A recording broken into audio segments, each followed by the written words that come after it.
aula de hoje é sobre a estrutura do bulbo. Nós vamos falar um pouquinho sobre a introdução, depois sobre substância cinzenta e substância branca, incluindo as fibras transversais e as fibras longitudinais, e por último um pouquinho de correlação clínica. Começando com a introdução, quando nós falamos de tronco cerebral, nós temos que lembrar que vocês vão ter uma parte do tronco muito parecido com a medula.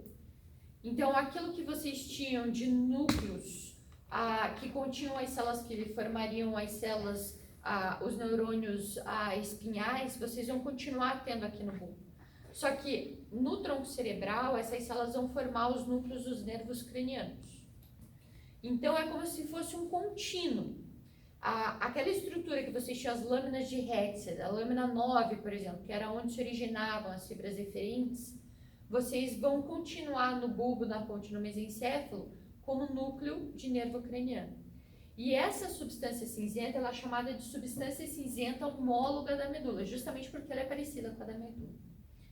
Porém, vocês vão ver que, tanto no bulbo, como na ponte, como no mesencéfalo, vocês vão ter substância cinzenta que é própria daquela estrutura, ela é diferente da medula. Então, por isso, a gente chama de substância cinzenta própria do tronco, própria do bulbo, própria da ponte, própria do mesencéfalo, que vai ter uma constituição um pouquinho diferente da substância cinzenta homóloga da medula, certo? E além desses dois tipos de substância cinzenta, lembrem que no tronco cerebral a gente começa a ter a formação reticular. A formação reticular é um aglomerado de células, de neurônios, que contém corpo celular, axônio e dendrito, mas eles não chegam a formar uma estrutura bem organizada como a gente vê nos núcleos e na substância branca, por exemplo.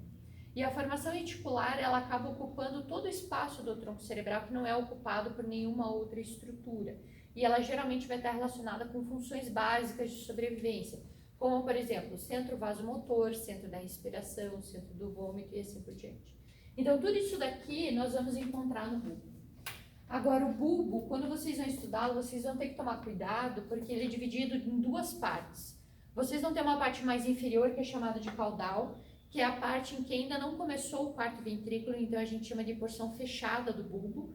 Então, vejam que aqui a gente vai estar falando da porção posterior do tronco cerebral, que é onde está o quarto ventrículo. E vocês vão ter uma porção cranial do bulbo, que é a porção que já se abriu no quarto ventrículo. Então, olhando por trás, vocês vão ter mais ou menos essa estrutura aqui. Aqui vai estar o tronco. Lembrem que posteriormente não existe uma divisão clara entre ponte e bulbo. Aqui vocês vão ter, então, a abertura do quarto ventrículo, que parece um losango. Aqui embaixo vocês vão ter nossa, faltou a palavra, os corpúsculos, não é bem corpúsculo, mas como se fossem os corpúsculos do gráceo e do cuneiforme, os núcleos do gráceo e do cuneiforme. E aqui vocês vão ter o quarto ventrículo. Então, isso daqui é considerada a porção fechada do bulbo e isso daqui é considerada a porção aberta do bulbo. Aqui na porção caudal do bulbo, vocês já começam a ver a substância própria do bulbo, que seriam justamente os núcleos do gráceo e do cuneiforme. Lembrando que o gráceo é o medial e o cuneiforme é o lateral. E também na porção fechada do bulbo, que é a porção inferior, só que na sua parte anterior, lembrem que vocês vão ter a decussação das pirâmides. Então, a porção anterior do bulbo, vocês tinham a fissura mediana anterior, as pirâmides com o sulco lateral anterior, aqui seriam as olivas. Então, no final do bulbo, entre o bulbo e o tronco cerebral, vocês vão ter a decussação das pirâmides, certo? Pode deixar aqui no cantinho pra gente, por favor? Muito obrigada, viu? Achar a tela fica melhor. Então, vamos ter que começar tudo de novo, galera. Continuemos. Pode ir. Então, na porção anterior do bulbo, ainda na parte fechada, vocês vão ter a decussação das pirâmides, que é o ponto onde as fibras do trato córtico espinhal, ou a maior parte desse trato, vai cruzar a linha média e vai terminar, então, na medula, formando o trato córtico espinhal lateral.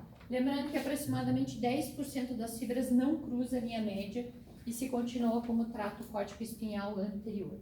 Então vejam que essa é uma imagem do néter, que vocês têm um corte axial do bulbo, isso daqui é anterior, isso daqui é posterior. Vejam que ainda a gente está falando da porção fechada do bulbo, porque eu consigo ver o aqueduto cerebral no centro, e eu não vejo ventrículo na parte posterior. Então, como a gente comentou aqui, vocês têm as pirâmides que vão decussar na transição com a medula, e aqui atrás vocês vão ter os núcleos próprios do bulbo, que seria o núcleo do grácil e o núcleo do cuneiforme. Nós não tínhamos falado isso ainda, mas além do núcleo do cuneiforme, existe um núcleo do cuneiforme acessório, que fica localizado lateralmente ao núcleo do cuneiforme, e nós vamos falar disso um pouco mais para frente. Continuando com essa diferença de porção caudal e porção cranial, vejam que bem na transição, ainda na porção caudal, mas na transição com a porção cranial do bulbo, vocês também vão ter a decussação dos lemniscos, que seria a decussação sensitiva do bulbo. Lembrem que o grácil cuneiforme, quando eles penetram na medula, eles não fazem sinapse, eles não cruzam a linha média.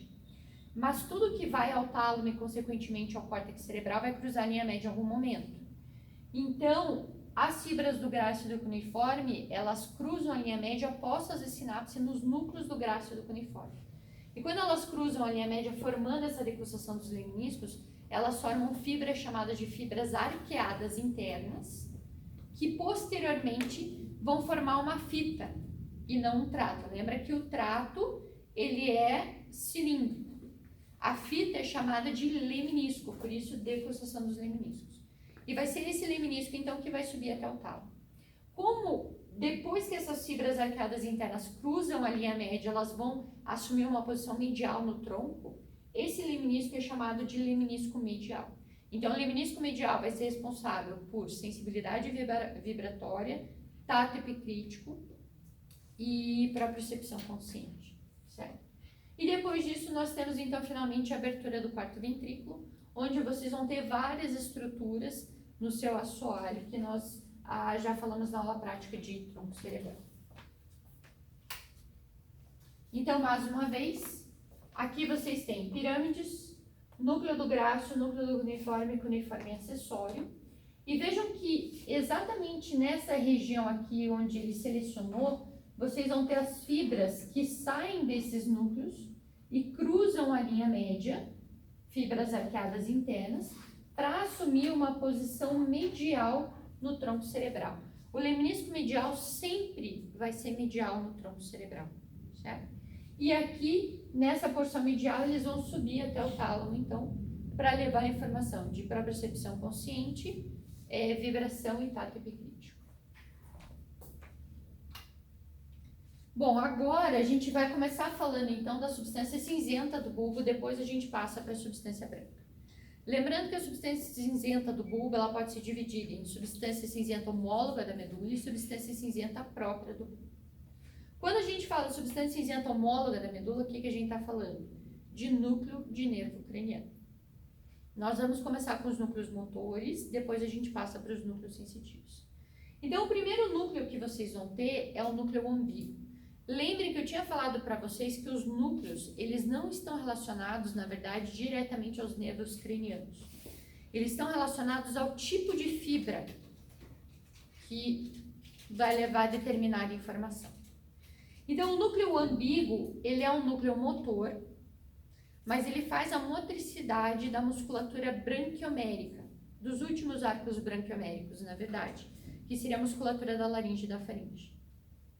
Ou seja, vocês vão ter fibras eferentes, viscerais e especiais.